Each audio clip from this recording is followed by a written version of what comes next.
Isang Dipang Pangarap, one-shot story written by L. Nopre.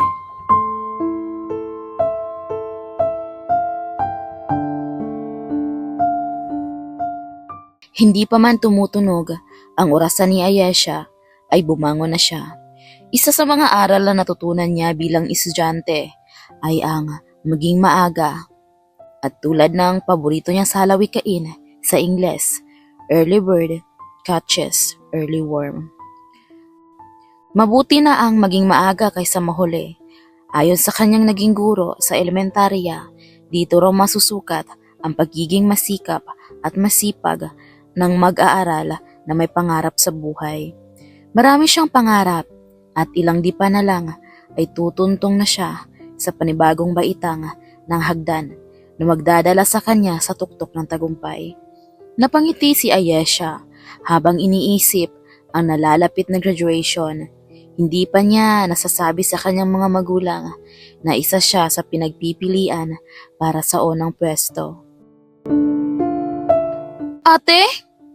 Nagitla siya ng mabungaran pagbukas ng banyo ang nakakatandang kapatid na nakaupo sa harap ng toilet bowl at pawisan mula sa sunod-sunod na pagsusuka. Ano nangyayari sa'yo? Shh! Saway ni Aiza na pinunasan muna ang bibig. Huwag kang maingay. Baka marinig ka ni na mama at papa. Amoy alak ka na naman. Gatas lang ininom ko, promise. Sabay na kangising itinaas nito ang kaliwang kamay habang namumungay ang mga mata. Kakauwi mo lang ba? Traffic. Papilosopo nitong tugon. Tumayo ito at pagewang-gewang na lumabas ng banyo. Matutulog muna ako. Hindi ka papasok? Birthday ng principal namin kaya buong araw na sarado ngayon ang eskwelahan. Doon yata magpa-party. Ate, kailangan mong Agad na pinutol ni Aiza ang iba pang sasabihin ng kapatid. Sabihin mo kina mama at papa na masamang pakiramdam ko. Pero, at ayokong magpa-istorbo. Exam nyo ngayon, di ba? Napatigil sa paghakbang si Aiza at nilingon ang nakasunod ng kapatid. Shhh! Inilagay nito ang isang daliri sa tapat ng labi. Secret lang natin yun. Ate, may problema ka ba? Marami. At kailangan ko ng matulog. Baka sakaling pagising ko wala na. Good night. Good morning na pala. Napailing si Ayesha na sinundan na lamang ng tingin ng kapatid. Pinapabayaan na nito ang pag-aaral mula nang lokohin ito ng unang nobyo. 3 taon ang pagitan ng edad nila ng kanyang ate Aiza. Dapat ay nakapagtapos na ito sa kursong IT kung hindi lang nalulon sa barkada at lakwatsa. Sa bagong henerasyon nila, karamihan sa kabataan ay nasisira ang kinabukasan dahil sa pag-ibig. Ayaw niyang matulad sa mga ito, kaya nga nagsisikap siya upang hindi masayang ang sakripisyo at hirap ng kanyang mga magulang. Ano yan? Bulaklak. Hindi ako bulag. Bakit mo ako binibigyan yan? May okasyon ba? Gusto kitang ligawan. Napaangat ang mukha si Ayesha mula sa pagsusulat at pinukol ang tingin ang kaklase. Liligawan mo ko? Break na kami ni Gia. Kung hindi ako nagkakamali, noong nakaraang linggo lang kayo naghiwalay. May nobyo na siya ngayon, kaya gusto mo ring gumaya. Para patas lang kami. Tigilan mo nga ako. Ibinalik niya ang atensyon sa pag-aaral. Iba na lang ang ligawan mo dahil wala pa sa bokabularyo ko ang pagnonobyo. Sige na, bumayag ka na. Huwag kang makulit, singhal niya. Hindi ako pwedeng ligawan, lalo na ang magkaroon ng nobyo dahil unang-una nag-aaral pa tayo. Pangalawa, pareho lang tayong 15. At pangatlo, dinuro niya ng daliri ang kaharap. Hindi ikaw ang tipo kong lalaki. Ang choosy naman. Umalis ka nga, iniistorbo mo lang ako. Hindi pinansin ni Ayesha ang padabog na pagtayo ng kaklase at pagtalikod nito. Wala siyang panahon dito dahil kinukulang pa nga ang oras niya sa pag-aaral.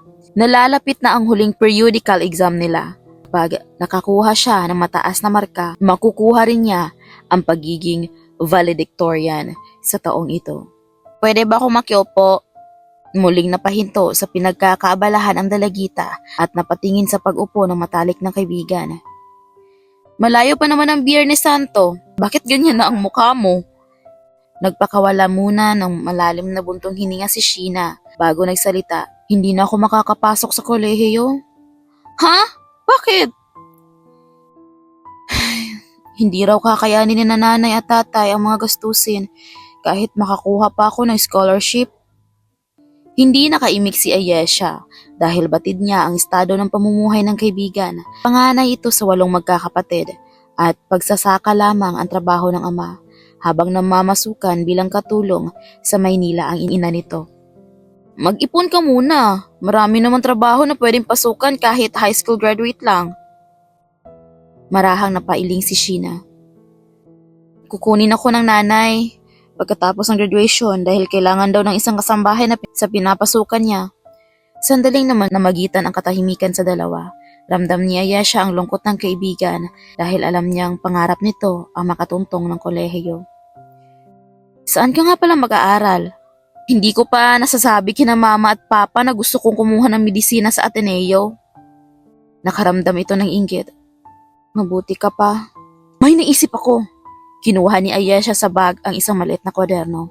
Ililista kita. Ano yan? Listahan ng mga pangarap ko. Ha? Patingin nga. Inabot ni Ayesha ang hawak sa kaibigan. Ayesha's List of Dreams. Panimulang basa ni Sheena sa bungad ng pahina. Akala ko utang lang sa tindahan ang may listahan. Binuklat nito ang kasunod at binasa. Makuha ang pinakamalaking medalya para ialay sa pamilya. Masaya ka naman kung ako ang magiging valedictorian, di ba? Oo naman. At magiging masaya rin ako kung ikaw ang mapipili. 4 silang maglalaban-laban sa unang pwesto at malalaman nila iyon pagkatapos ng huling pagsusulit. Maipatayo ng malaking bahay sina mama at papa. Pagpapatuloy ni Sheena. Maihanap ng matinong lalaki si Ate Aiza na magmamahal dito ng totoo at hindi ito sasaktan at paiiyakin. Magkaroon ng sariling pampublikong ospital para sa mga mahihirap. Medical mission sa loob at labas ng bansa. Ang dami naman ito. Akin na at may idadagdag ako. Sabay kuha sa kwaderno at nagsulat dito. Makapagtapos ng kolehiyo ang nag-iisa kong BFF sa kursong Mass Communication, major in Broadcasting para sa ambisyon niyang higitan ang nakatanyagan ni Noli Di Castro at Mel Chanco. Napangiti si Sheena. Hayan, nakalista ka na sa mga pangarap ko. Ipinakita pa ni Ayesha sa kaibigan ang isinulat kahit sinabayan niya iyon ng pagbigas. Salamat. Baka naman kapag nagkalayo tayo at magtagumpay ka na, makalimutan mo ko. Tumayo si Ayesha. Napaupo siya sa tabi ng kaibigan at umakbay rito. Ang tunay na magkaibigan, kahit gaano man kalayo o katagal ang kanilang paghihiwalay, hindi sila nakakalimot sa isa't isa. Itinaas niya ang hinliliit na daliri. Best friend? Forever and ever! Hindi pa man tuluyang nakakahinto ang sinasakyang tricycle ni Ayesha nang mabilis itong bumaba. Uy! Bayad mo! Binalikan ng dalagita ang sumigaw na driver at inabot dito ang buong 10 piso na nakalimutan na nito dahil sa nakitang eksena sa loob ng kanilang bakuran. Hindi na hinintay pa ni Ayesha ang sukli. Patakbo na itong pumasok kung saan ay inabutan nitong isa-isang pinupulot ni Aiza ang mga damit na itinapon ng gagaliiting ama. Ayoko nang makita ang pagmumukha mo rito sa pamamahay ko! Layas! Pa! Ate! Ano nangyayari? Inuna pa niyan ang paglalandi kaysa sa pag-aaral! Duro ni Delphine sa panganay na anak. Nabuntis lang, lumandi na. Hindi pa pwedeng nakalimot muna. O ba't? Maagap na pinigilan ni Auring ang esposo. Tama na! Buntis ka, ate? Kukunin kitang ninang. Nakakalokong ngiti ni Aiza sa tigagal na kapatid. Lumayas ka! Malakas na sigaw ng Ginoo. Tuluyan ng Nasagad ang pasensya ni Delphine dahil sa narinig na tila balewala lang sa anak ang kinakaharap ng sitwasyon. Papa, huwag mo siyang ipagtatanggol at pagtatakpan! Inunahan na nito ng banta ang bunsong anak. Pasok! Tinapunan muna ng huling sulyap ni Ayesha ang kapatid bago ito sumunod sa loob ng bahay. Marahas namang isinara ni Delphine ang pinto at habol ang paghingang naupo. Walang kwentang anak. Matapos mong igapang sa pag-aaral, sama ng loob lang ang igagante. Tahimik lang na nagkatinginan sina Auring at Ayesha. Dama nila ang bigat sa loob ng haligi ng tahanan na halos ginagawang araw ang gabi upang mastustusan ang edukasyon at pangangailangan ng pamilya. Hindi ko alam kung saan ako nagkulang. Ibinigay ko naman ang lahat. Kahit napakatigas ang ulo niya. Paulit-ulit ko siyang inuunawa. Unang pagkakataon na nakita ni Ayesha na umiyak ang ama. Mahal ko kayo. Ayoko maranasan ninyo yung hirap na pinagdaanan ko. Dahil wala akong diploma. Kaya nga nagsisikap ako para balang araw maganda at maayos ang inyong pagiging buhay. Mula sa likod ng nakasarang pinto ay impit ang naging pagluha ni Aiza. Magsisi man siya, huli na. Hindi na niya maibabalik pa ang mga panahon at pagkakataong kanyang sinayang. Masyado siyang nagpadala dahil sa kabiguan sa pag-ibig. Ngayon ay hindi lang kinabukasan niya ang nawala, kundi pati ang mga taong totoong nagmahal sa kanya.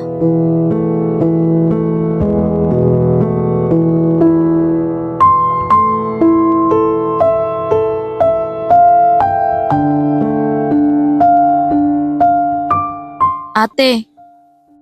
Sandaling nagitla si Aiza sa presensyang nabungaran sa labas ng inuupahang apartment.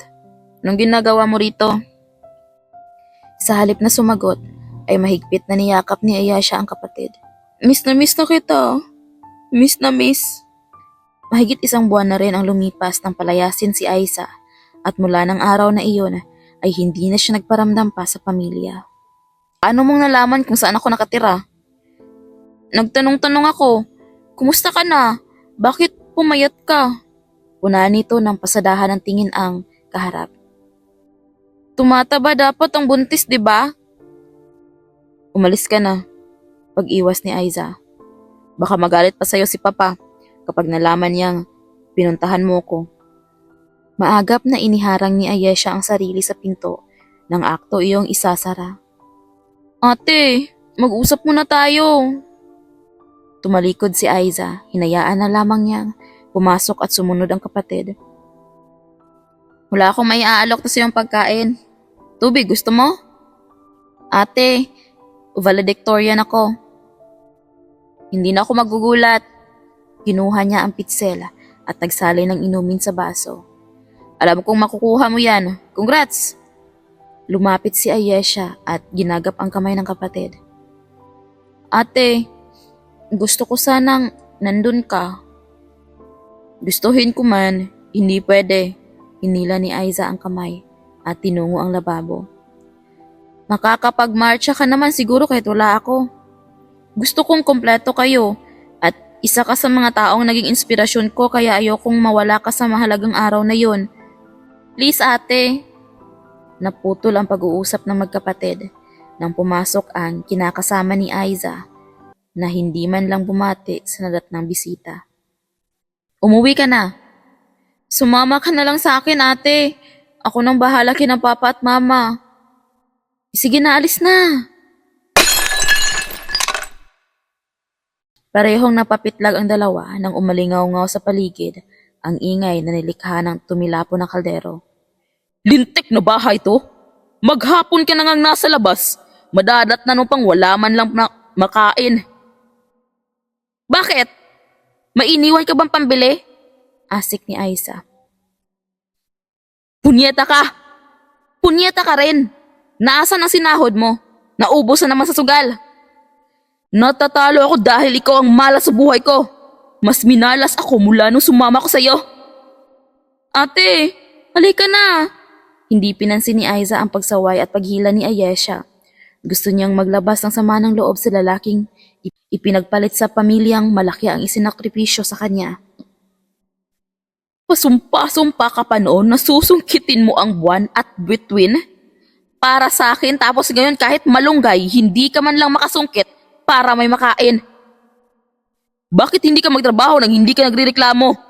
Gago ka rin, no? Alam mong buntis ako. At isa pa yan, dinuro nito ang tiyan ni Aiza. Ipinaako mo ang batang hindi naman sa akin. Demonyo ka! Ate, mahigpit na pinigilan ni Ayesha ang kapatid. Bitiwan mo ako, pagpupumiglas niya. Papatayin ko ang hayop na yan! Nanlilisik ang mga matang dinampot ng lalaki ang kutsilyong nasa lababo. Ikaw kaya ang patayin ko? Sabay umang nito sa patalim. Sige! Ate, umalis na tayo! Muling binaliwala ni Aiza ang pakiusap ng kapatid. Patayin mo ako, sige! Paghahamon niya, na iniamba pa ang sarili nang makawala sa pagkakahawak. Sagad na ang pasensya ko.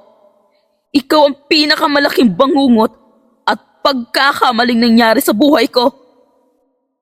Nagsisi ka na? Balak mo na makipaghiwalay? Wala akong pakialam. Umalis ka!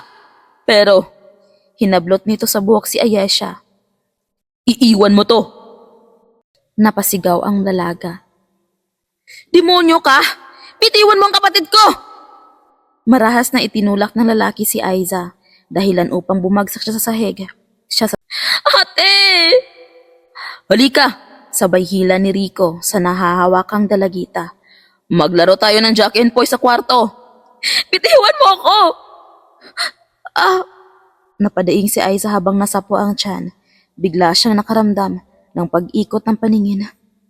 Nanlaki ang mga mata ni Ayesha nang makita ang umaagos na dugo sa magkabilang hita ng kapatid. Ate! Nagdadrama lang yan. Bitiwan mo ako! Huwag kang ang maarte. Napangiwi ito nang dumiin ang kamay na nakasabunot sa buhok nito. Bitiwan mo ako! Tumahimik ka! Nanlaban si Ayesha. Pilit nitong inaagaw ang patalim na nakatutok sa leeg. Gusto sanang umawat ni Aiza, ngunit nawala na siya ng lakas para tumayo. Tama na! Nagpatuloy ang pag-aagawan ng dalawa sa kutsilyo hanggang duguan na bumagsak si Ayesha. Siya!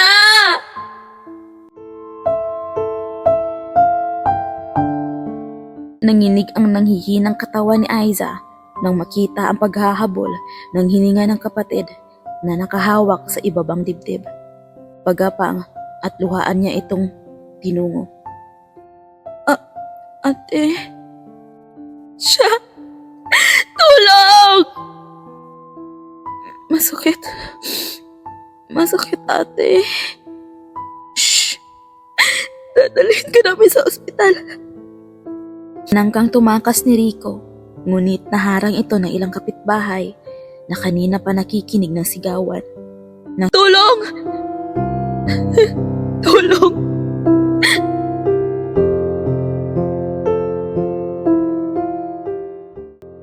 Ate, kapag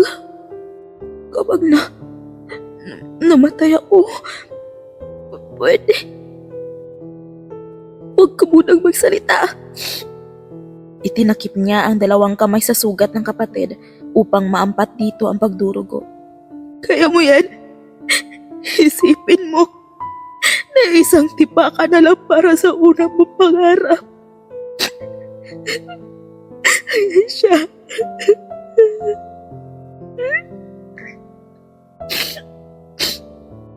Napangiti si Ayesha. Kapag hindi na ako. Ayesha, nakakabang. Pwede mo bang tuparin ang mga pangarap ko?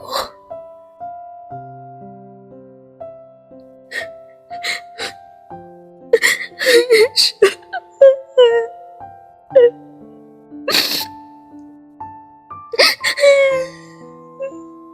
Ayesha.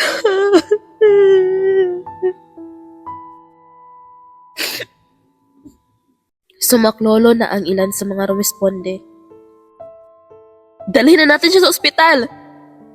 Naramdaman ni Aiza ang mahigpit na paghawak sa kanya ng kapatid na tila ayaw humawalay sa kanya.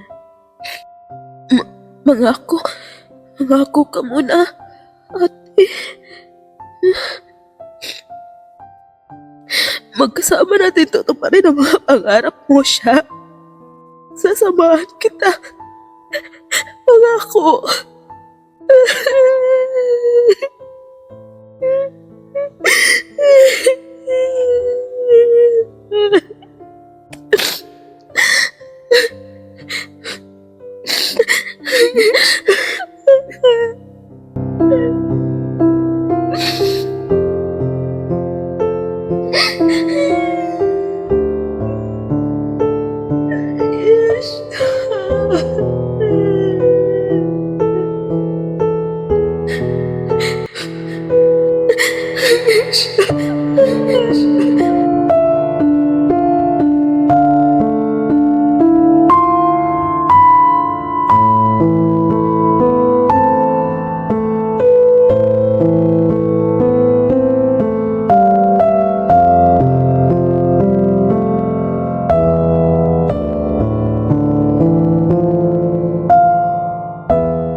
Anak!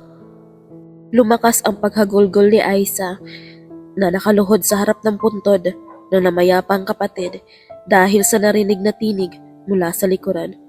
Hindi siya lumingon, bagkus ay ikinubli niya ang luhaang mukha sa mga palad.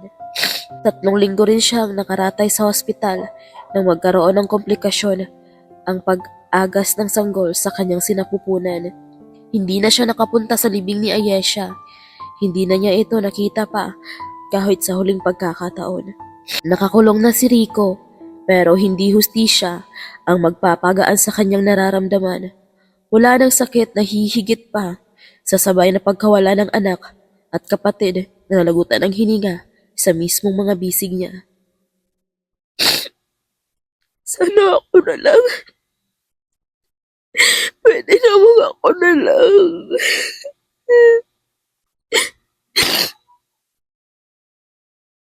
Sa halip na magsalita, ay itinayo ni Delphine ang anak at mahigpit na niyakap.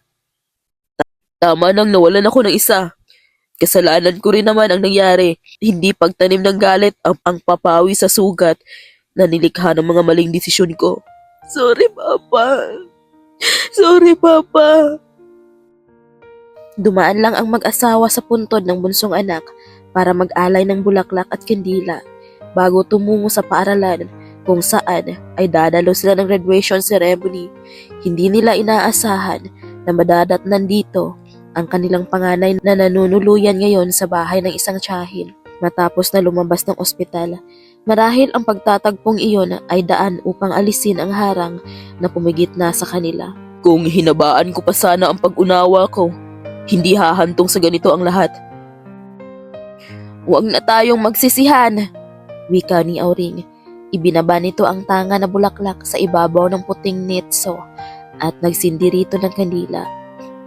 Magiging masaya at tahimik lang si Ayesha kung makikita niyang magkakasama tayo sa pagharap sa panibagong buhay.